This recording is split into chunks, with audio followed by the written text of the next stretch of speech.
Well, we're going to go to my selection for the week, which was Them! Exclamation point. 1954, not rated, 1 hour and 34-minute runtime.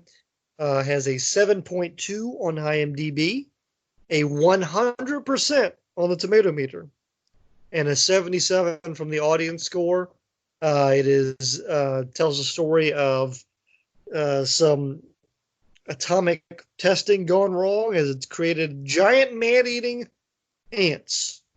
Stars James Whitmore, Edwin Gwynn, Joan Weldon, James Arness.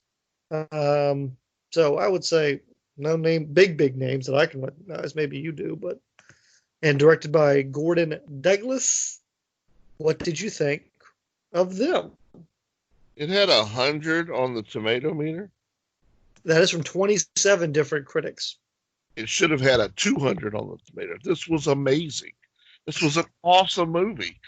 I absolutely love this movie. I think this is the best of the 50s big creature movies that I've ever seen. I have never seen it.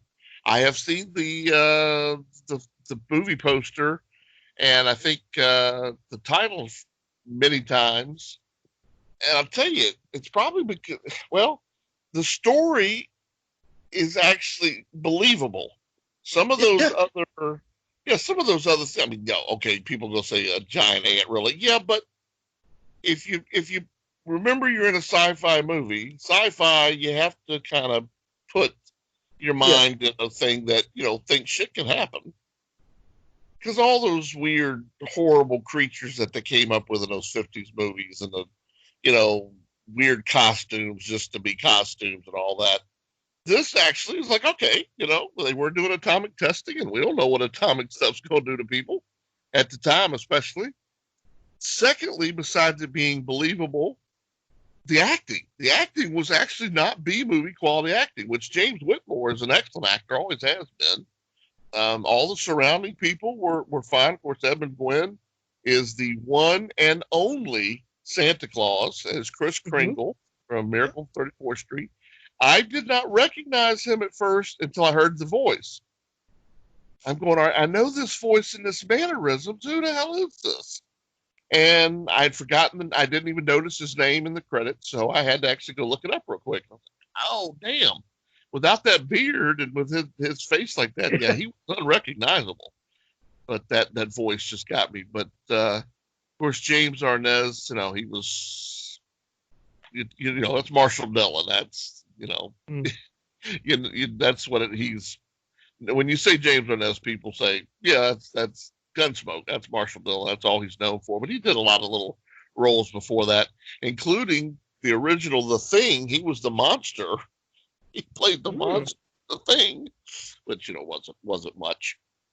But yeah, this was enjoyable. I really liked this. Yeah, I would agree with you. I think this is the gold standard of one of the gold standards of 50s sci-fi, especially like you said, of the creature movies, and the big insect movies. I mean, it was paced well. It Yep. it was focused because some of those movies, like I talked about, it's like with the like Monster from Green Hell. All right, they're in space and they're in Africa, and it's just like they're trying to do all the schlock things. Well, yeah, This, this moved scenes, but it gave you a good reason why it moved scenes. yeah, it's focused though. It's like we're just going to talk about atomic ants. We're not going to talk about space shit and this and this. It's this movie. The effects were great. It got nominated for an Oscar for the effects. They looked great, both. So that looked good. Um, and it knew when to give you something. It knew, all right, we're going to show you this little girl, and she's got this, she's warped and just walking through the desert. It's so That was cool. creepy. Yeah, I know that was wonderful. It knew, then it gave you just enough, like it knew when to do the reveal. That was the thing I would say. It was so excellently paced. It's like, all right, we're going to show you this girl, and then we're going to show you a sound, and then we're going to show you a monster, and then we're Right. going to take it away, and then you and just all the stuff. Like they had to go to when they're hunting them down to figure out where the new nests are going. Just all of it. This was a great movie.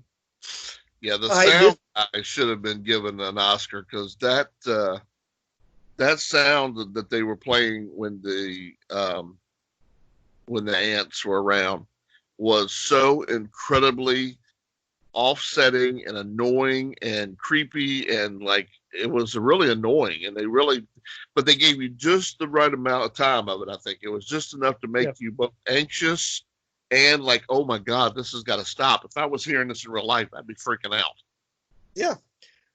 This one I can't believe this is I picked this expecting it to be like, oh, like, all right, we're just gonna pick like, I was gonna pick just like an insect movie. And then I saw the ratings and I was like, afterwards, and I was like, all right, I'm not crazy. This was great. Okay. Then you got the now that sound. Did you read what that sound was? That was a bird voice tree frog that Interesting. they recorded, and they did some other sounds with it, but that was the main thing. So yeah, I don't want to live. I don't know what jungle that's from or what. Maybe the rainforest. I'm thinking I do not want to live near that because I could not sleep at night with that thing going on. That was god awful sounds. This has another very important sound thing from history. Do you know the Okay. Wilhelm scream is in this? Oh yes, yes. Okay, let me full stop there. When we picked the 50s, I went to go look for, I think it's called Distant Drums, is I Yes. believe what the movie's Yep. called. I That was going to be my original selection because I wanted to do the feature the Wilhelm scream and the first movie it was in, but I couldn't find it anywhere for free. Um, I wanted to do that movie as that was going to be my original pick for the 50s, Right.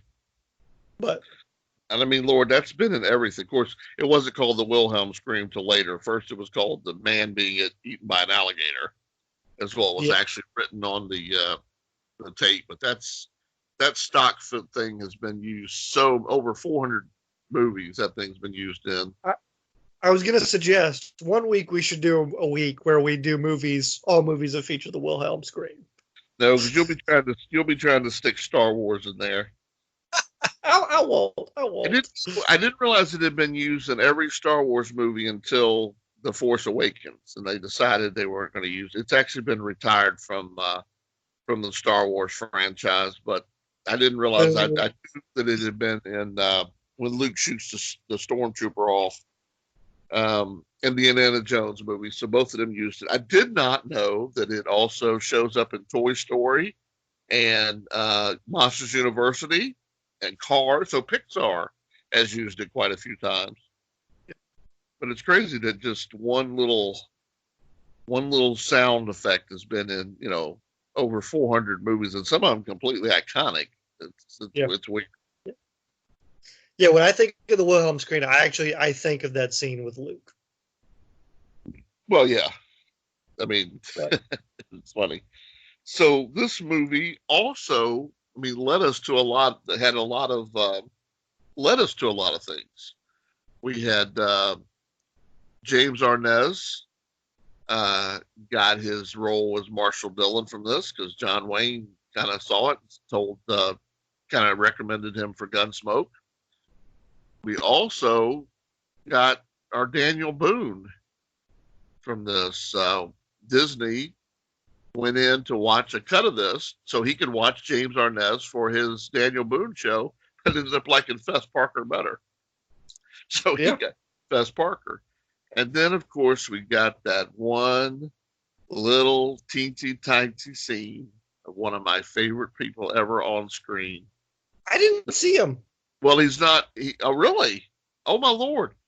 Yeah, in the communication, he's the one that takes the paper off of the whatever it was at the time, the communication thing, and takes it over to the secretary. He only has a few little lines. It's uncredited, and it's Mr. Leonard Nimoy.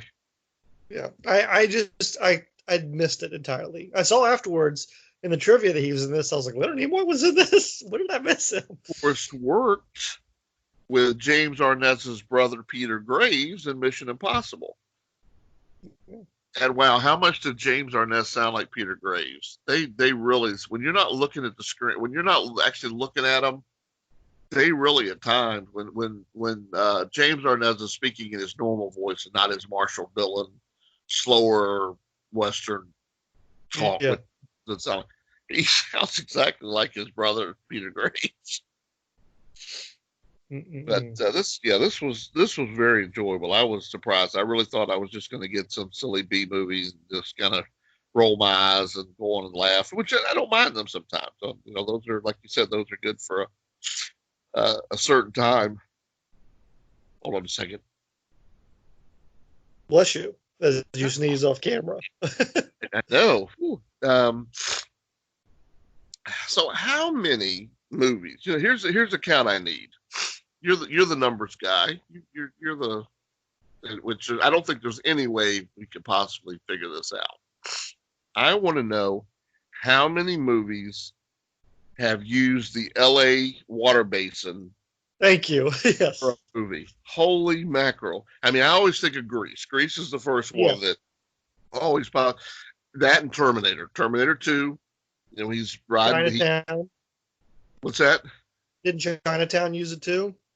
Yeah, I'm pretty sure. I mean, do they just have, is it just really easy to get a permit to film in the LA basin, and that's just a normal, I mean, it can be so many different things, I guess, but good Lord, that thing. How many movies have been filmed in the LA basin? I want to know this.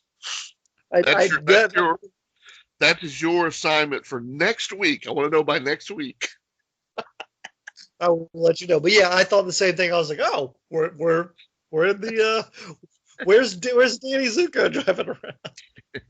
Yeah, that thing. Wow, that is If overused. I remember correctly, that movie Grease takes place in the 50s, so they could have been driving down the other day beforehand. Yeah, maybe it was behind it. We just didn't see it. Yeah.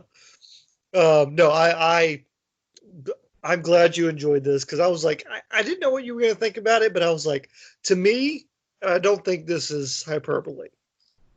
To No, me, this belongs up there with Godzilla and King Kong as the great big monster movies. It's in that pantheon to me at this point. it should be. I liked your statement that it's the gold standard. It is what the '50s movies, which I don't want them all that way. I realize we need our wasp women and our what's the one we watched with the thing that had the fish thing on its head with the Oh, furry suit with the antennas. I mean, we needed those kind of things too to be silly, but this isn't that. This actually is a decent movie. yeah, yeah. Well, all right. Well, I'm glad you enjoyed it.